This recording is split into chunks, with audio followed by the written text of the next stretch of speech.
Olha a diferença do posicionamento do governador do estado de São Paulo, Tarcísio de Freitas, com o governador do Rio Grande do Sul, Eduardo Leite. E tudo isso só foi possível ao longo do tempo que houve conivência, omissão e até apoio explícito de quem insistiu em chamar um ditador de companhia.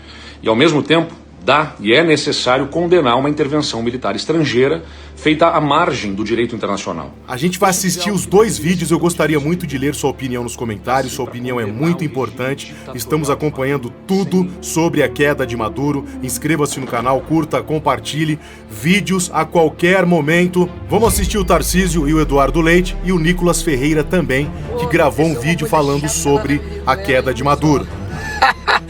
Bom dia, senhores. Agora um narcotraficante Maduro, ditador que passava aí. Mas antes, dá uma olhada nesse ventilador que a gente comprou na Shopee. É um ótimo ventilador e melhor ainda, com um ótimo custo-benefício. Na Shopee você já sabe, você compra com toda a segurança que a Shopee oferece para você. O link está na descrição e no primeiro comentário. Muitos anos esperando esta pronta libertad, que todavía, bueno, pero por lo menos estamos saliendo de una de las peores ratas de Venezuela. Gracias al gobierno de Trump por esta libertad que nos está brindando. De alguna manera se convierte junto a Edmundo González y a María Corina. Hoje o mundo amanheceu com uma imagem simbólica, um ditador cruel e corrupto capturado. Mas por muitos anos, milhões de venezuelanos também foram capturados. Perderam seus negócios, foram obrigados a deixar o próprio país e viram a esperança ir embora. Uma ditadura não cai da noite pro dia. Ela corrói lentamente, apodrece por dentro. As instituições vão morrendo aos poucos e o preço é altíssimo. Custou a liberdade de inocentes, os direitos políticos de opositores, a prosperidade da Venezuela e de seu povo. E tudo isso só foi possível ao longo do tempo que houve conivência, omissão e até apoio explícito de quem insistiu em chamar um ditador de companhia. Enquanto isso, famílias cruzavam as fronteiras, crianças abandonaram as escolas, perderam a infância, pais venderam tudo para recomeçar do zero. Nós acolhemos vários aqui, de braços abertos. Pessoas que antes sonhavam em vencer, passaram a lutar apenas para sobreviver. A ação de hoje não devolve o tempo perdido, não apaga as histórias interrompidas, os anos de sofrimento, mas abre uma janela de esperança. A possibilidade de vencer o terror, reencontrar a liberdade, reconstruir o futuro. Que 2026 comece agora, marca o início de um novo tempo para o povo venezuelano, com eleições livres, justas, paz, prosperidade. A Venezuela agora está vencendo a esquerda, e no final do ano o Brasil também vence. Deixa eu dizer algo que não deveria ser tão difícil de entender. Dá sim para condenar o regime ditatorial de Maduro sem nenhuma relativização. O que existe na Venezuela é uma ditadura. Viola direitos, sufoca liberdades, faz o povo sofrer. E ao mesmo tempo, dá e é necessário condenar uma intervenção militar estrangeira feita à margem do direito internacional, sem respeitar o princípio básico da não intervenção. E esse direito internacional não existe para proteger os bons, existe para conter os poderosos. Ele proíbe o uso da força quase sempre, não porque ignore a injustiça, mas porque sabe que se cada país decidir quem libertar pela força, o mundo volta à lei do mais forte. Uma coisa não justifica a outra. Dois erros não viram um acerto. Derrubar um ditador pode até parecer moralmente correto, mas o problema é o precedente. Quando, pela força militar, se decide mudar governos, uma pergunta se impõe. Não é sobre se um tirano merece cair, mas quem decide quando e como isso acontece. E o que me incomoda é ver, mais uma vez, o debate ser sequestrado pela polarização.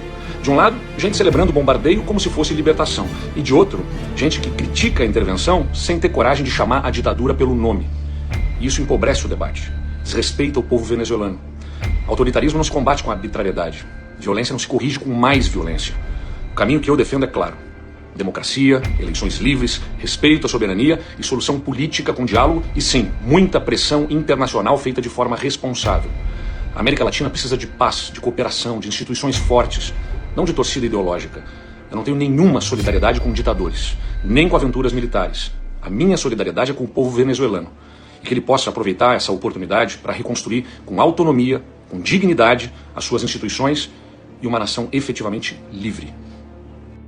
Pô, aconteceu uma coisa chata lá na Venezuela, hein, pessoal? Bom dia, senhores. Agora um narcotraficante Maduro, ditador que passava aí, carros de guerra em cima, né, de civis, só porque discordava do governo deles, que foi preso aí pelos Estados Unidos, pelo governo Trump. E é inacreditável, né, como as reações são, assim, completamente distoantes, né? Enquanto a esquerda brasileira tá chorando, se lamentando, Lula, né, está dizendo que é um absurdo. Como é que tá o povo venezuelano? Ei, tá rindo mais do que nós se ganhar a Copa do Mundo, amigo. Por quê? porque eles sabem o que é viver sobre uma ditadura socialista.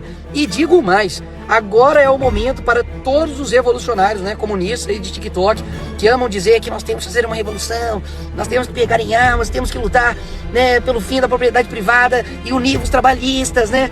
Agora, cadê a ajuda? Cadê a disposição? Vai lá, pô. Agora é o momento de vocês se solidarizarem, né, com Nicolás Maduro e lutarem, né, pela libertação do povo venezuelano. Realmente, eu não sei se vocês lembram, mas tudo isso começou, quem deu a ideia para o Trump foi realmente aí, né, uma esquerdista que fez uma propaganda, né, para as havaianas. O que eu desejo é que você comece o ano novo com os dois pés na porta. Só que foi 2 bicuda na porta do Maduro, né? Isso daí eles não esperavam.